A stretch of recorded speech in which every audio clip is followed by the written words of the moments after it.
ఇక ఇటీవల ప్రచారమైనటివి తిరుమల తిరుపతి దేవస్థానం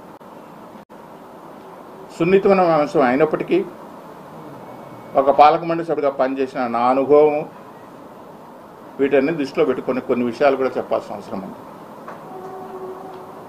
నిన్న ముఖ్యమంత్రి చంద్రబాబు నాయుడు గారు గతంలో లడ్డు నాణ్యత బాగా తగ్గింది. లడ్డు నాణ్యత తగ్గడానికి ముఖ్యమైన కారణం నెయ్యి. ఆ నెయ్యి ఏ నెయ్యి అయితే వాడాలో స్వచ్ఛమైన ఆవు నెయ్యిని మాత్రమే ప్రసాదాల తయారీకి ఉపయోగించాలి అని దిట్టంలో ఉంది, శాస్త్రంలో ఉంది, అది టీడీలో ఉంది. ఆ అనువాయితీని పక్కన పెట్టి జంతువుల నెయ్యితో లడ్డు ప్రసాదాలు తయారు చేశాడని ఒక స్టేట్మెంట్ ఇచ్చాడు. చాలామంది జంతువుల నెయ్యి లేనిది, జంతువుల నెయ్యిలు ఎట్లా వస్తాయి, జంతువుల నెయ్యి తీసుకొస్తాడా, రాజకీయ అవసరాల కోసం మాట్లాడతాడా, మనిషి పుట్టుకైనాడు పుట్టినోడు ఇట్లా మాట్లాడుతున్నాడు ఒక పెద్ద మనిషి. విలువల గురించి, ఆచారాల గురించి, మనిషి సాంప్రదాయాల గురించి విపరీతంగా మాట్లాడు ఇంకో పెద్ద మనిషి ఇక్కడే ఉన్నాడని తిరుపతిలో. ఆ పెద్ద మనిషి గురించి మాట్లాడతాడు. అసలు బుద్ధుడిని మాట్లాడుతున్నాడు అని.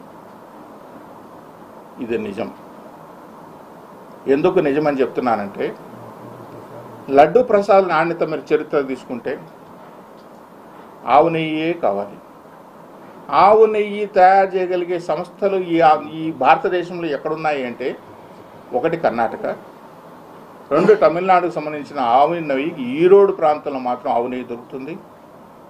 మూడు ఆంధ్రప్రదేశ్కు సంబంధించినంత వరకు ఒకప్పుడు చిత్తూరు డైరీ పల్మనరీ బెల్ట్ ఆవు నెయ్యి కాబట్టి అక్కడ దొరికేది. చిత్తూరు డైరీ మూసిపోయిన తర్వాత విశాఖపట్నంలో ఆవు నెయ్యి బెల్ట్ కొంచెం దొరుకుతుంది. ఈ మూడు వదిలేస్తే పంజాబ్లో దొరుకుతుంది ఆవు నెయ్యి. ఈ 4 ప్రాంతాల తప్ప భారతదేశంలో ఆవు నెయ్యి దొరికే ప్రదేశమే లేదు. కానీ పంజాబ్ ఎందుకు రావట్లేదంటే, పంజాబ్ నుంచి ఇక్కడ ట్యాంకర్ వచ్చి తిరిగి ట్యాంకర్ వాపసు అక్కడికి వెళ్ళి పోవడానికి లాజిస్టిక్స్ వర్కౌట్ గారు పంజాబ్ రావట్లేదు. ఇంకా ఈరోడు విశాఖపట్నం ఉండే ప్రాంతంలో వాళ్ళ దగ్గర ఆవు నెయ్యి కొంచెం ఉన్నా తిరుమల తిరుపతి దేవస్థానానికి సంబంధించినంత క్వాంటిటీ సప్లై చేయలేరు కాబట్టి వాళ్ళు కూడా ముందుకు వెళ్ళకపోయిన సందర్భం ఎక్కడ విశాఖపట్నం కానీ ఈరోడ్ కానీ. ఇంకా ఉండేది పుష్కలంగా ఆవు నెయ్యి దొరికే ఏకైక సంస్థ ఏదైనా ఉందంటే కర్ణాటక కోఆపరేటివ్ మిల్క్ ఫెడరేషన్. అది ప్రభుత్వ సంస్థ. దానికి ఎండీ కూడా ఐఏఎస్ ఆఫీసర్ ఉంటాడు. గవర్నమెంట్ చాలా ఏళ్ల పాటు వాళ్ళ దగ్గర నుంచి నెయ్యి కొంటాం. నెయ్యి శ్రేష్టత, ఎందుకంటే గవర్నమెంట్ సంస్థ కాబట్టి వాళ్ళు కూడా అన్ని టెస్టులు అన్నీ చేసి పంపించడం జరుగుతుంది. దురదృష్టవశాత్తు ధర్మారెడ్డి ఒక పెద్ద మనిషి వచ్చిన తర్వాత, అధికారి వచ్చిన తర్వాత, ఆయనకున్న పైరవీలతోనూ ఆయనకున్న పరిచయాలతోనూ ఆయనకు కావాల్సిన మనుషులకు కట్టబెట్టడం కోసం ఏం చేశారంటే, టెండర్ ప్రొసీజర్లో కూడా ఏముంటుందంటే, ఆవు నెయ్యి సప్లై చేసే వాళ్ళకి రోజుకి ఇన్ని లక్షల మీటర్ల ఆవు పాలు తీసుకొచ్చి ప్రాసెస్ చేసే ఒక వ్యవస్థ ఉండాలి. అంత వ్యవస్థ తయారు చేసి బటర్ వెన్న తయారు చేసే అవకాశం ఉండాలి. ఆ వెన్నని ఇన్ని డిగ్రీస్లో కాల్చే అవకాశం ఉండాలి. ఆ వెన్నను నెయ్యిగా ఇవ్వాలి అనేది టెండర్ కండిషన్స్ కూడా ఉంటుంది.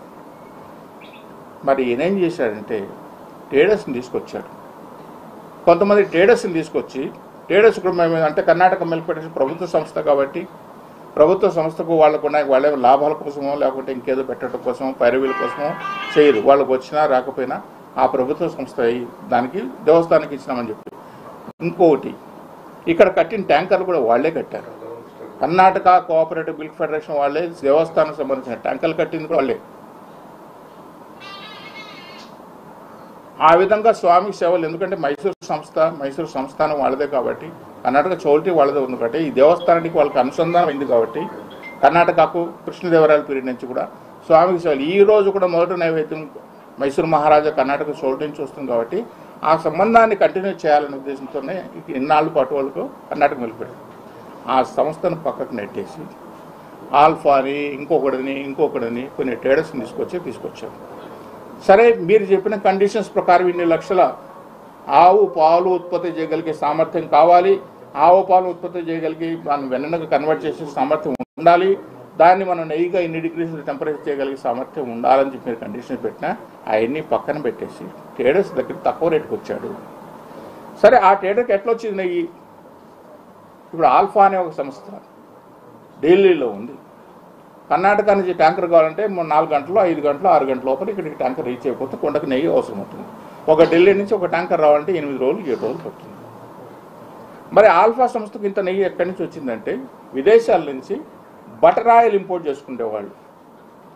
బటర్ ఆయిల్ అంటే నెయ్యి కంటే ముందు తయారు చేసే ముందు మనం ఇంతకుముందు మీకు చెప్పినట్లు వెన్న. ఆ వెన్న 2 రకాలుగా వెన్న, గేదె నెయ్యి ఉంటుంది, ఆవు నెయ్యి ఉంటుంది, జంతువుల నెయ్యి ఉంటుంది, రకరకాల నూనెలన్నీ ఉంటాయి. ఈ బటర్ ఆయిల్ ఒక ఫ్యాట్ కంటెంట్లో తీసుకొచ్చిన బటర్ ఆయిల్ని తీసుకొచ్చి ఆ బటర్ ఆయిల్ని ప్రాసెస్ చేసి కలర్ మిక్స్ చేసి, ఎందుకంటే ఆవు నెయ్యి ఒక్కటే పచ్చగా కనిపిస్తుంది, గేదె నెయ్యి తెల్లగా ఉంటుంది. ఆవు నెయ్యి అనేది ఏంటంటే కుకింగ్లో స్మెల్ వస్తుంది, ఫ్రాగ్రెన్స్ వస్తుంది, ఆ సువాసన కానీ రుచి కానీ మనం వండే కొద్దీ వస్తుంది. గేదె నెయ్యిలో ఏంటంటే ప్యాకెట్ ఓపెన్ చేస్తేనే స్మెల్ వస్తుంది. ఈ ఆవు నెయ్యి కోసం పచ్చగా ఉండటం కోసం ఏంటి కలర్ కలిపి బయట నుంచి బటర్ ఆయిల్ ఇంపోర్ట్ చేసుకుని విదేశాల నుంచి ఆ నెయ్యిని తీసుకొచ్చి కొన్ని ఏళ్ళ పాటు దేవస్థానం సప్లై చేశారు. అది ఆవు నెయ్యి కాదు కాబట్టి లడ్డు పగిలిపోవటం. తీసుకున్న పక్క గంటకో 2 గంటకో ఇంతకుముందు కంపాక్ట్గా ఉండే లడ్డు మనం తీసుకొచ్చి ఇంట్లో 2-3 రోజులు పెట్టుకున్నా అట్లే కంపాక్ట్ ఉండే లడ్డు తీసుకొచ్చి ఈరోజు పొడైపోవటము, రుచి తగ్గిపోవటము. దిట్టం ప్రకారం దిట్టాన్ని మనం పూర్తి స్థాయిలో అమలు చేయాల్సిన బాధ్యత పాలక మండలి పైన ఉంటుంది, అధికారుల పైన ఉంటుంది. ఆ దిట్టాన్ని పూర్తిగా పక్కన పెట్టి బటర్ ఆయిల్ ఇంపోర్ట్ చేసుకుని ఆ బటర్ ఆయిల్ని తీసుకొచ్చి 30 సార్లు వాడుకున్నామంటే మనిషి పుట్టిన చెప్పిన పెద్ద మనిషి నువ్వు మనిషివేనా? నీకు మనిషి లక్షణాలు ఉన్నాయి నీ దగ్గర? విలువల గురించి మాట్లాడే ఒక పెద్ద మనిషికి నీకు విలువలు ఉన్నాయా? సాక్షాత్తు దేవునికి ప్రసాదం తయారు చేస్తున్నాం కదా, ఆ ప్రసాదం బటర్ ఆయిల్ తీసుకొస్తున్నాం కదా, ఆ బటర్ ఆయిల్ ఆవునేయా కాదా, అది ఆవునేయా గేదెనయ్యా లేకుంటే జంతువులయ్యా తెలుసుకోవాల్సిన విశేషణ కూడా నీకు లేదా? విలువలు, విశ్వాసాలు, దేవుడు నామాలు, పంచలు రకరకాలు కట్టుకుంటావే, నీ ఆ మాత జ్ఞానం లేదా? ఇవాళ మాట్లాడుతున్నావు. చంద్రబాబు నాయుడు ఒకసారి ఆయనకు దేవుడు శిక్ష ఇచ్చాడు, నిజమే. ఒక చిన్న పొరపాటు జరిగినప్పుడు వెంకటేశ్వర స్వామి దగ్గర ఒక చిన్న సంఘటన జరిగింది. కానీ నువ్వు చేసిన పొరపాట్ల వల్ల సాక్షాత్ మహానుభావుడు పనిచేసిన రాజశేఖర రెడ్డి ఈ కొండల్లో గలిచిపోయాడు. నిన్నటిదాకా పనిచేసిన జగన్మోహన్ రెడ్డి అడ్రస్ లేకుండా పోబోతున్నాడు మీరు చేసిన పాపాల వల్ల. మనిషి ఏం మాట్లాడుతున్నావు అని చెప్పిన మనిషి విలువల గురించి మాట్లాడుతున్న పెద్ద మనిషి, పుట్టుకల గురించి మాట్లాడుతున్న ఇంకో పెద్ద మనిషి 2008 తర్వాత కామన్ మ్యాన్కి వచ్చిన తర్వాత ఒక పడుకోవడానికి వచ్చిన డార్మెట్రీ కట్టిన సందర్భం కూడా ఇవాళకి కూడా 2008 నుంచి 2024 వరకు కూడా ఒక్క డార్మెటరీ, ఒక్క రూమ్ కామన్ పిలిగ్రామ్ కట్టిన సందర్భం ఒకటి ఉందా? లేకపోగా మీరేం చేస్తారు? 5 స్టార్ హోటల్ లాగా 50 కోట్లు, 40 కోట్లు, 60 కోట్లు కట్టుకొని కాటేజీలు ఇస్తారా మీరా దేవుని సేవకులు? మీరా మేము దేవుని పరిపాలన పనిచేసామని చెప్పుకునేవాళ్ళు మీరా? మనిషి పుట్టుకల గురించి దేవుని గురించి మాట్లాడేవాళ్ళు మీరా? పరకామణి స్వామి సన్నిధిలో ఉండాలని సాక్షాత్ శాస్త్రం చెప్తుంది, ఆగమ శాస్త్రం చెప్పిన వాళ్ళు ఇంకా బతికే ఉన్నారు, ఆగమ శాస్త్రం ఉన్నారు. పరకామణి దేవుని సన్నిధిలోనే ఉండాలని చెప్పి తెలిసి కూడా పరకామణిని తీసుకుపోయి బయట పెట్టావే. గుడిలో పరకామణి ఉన్నప్పుడే మనకు డబ్బులు పోతున్నాయి, బంగారు పోతుంది, కరెన్సీ పోతుంది, డాలర్లు పోతున్నాయని చెప్పి గొగ్గోలు పెడుతుంటే ఒక పక్క మీలాంటి మీడియా సంస్థలు అన్నీ మాట్లాడుతూ ఉంటే తీసుకుపోయి ఆ పరకామణిని తీసుకుపోయి బయట పెట్టావు నీ బిల్డింగ్ కోసం, ఆ బిల్డింగ్ కాంట్రాక్ట్ కోసం, దాంట్లో పడే ప్రలోభాల కోసం తీసుకొచ్చి పెట్టావే. నువ్వా మనిషివి? నీకా విలువ ఉండేది? కమిషన్ల కోసం కక్కుర్తి పెట్టాను నువ్వా మాట్లాడేది?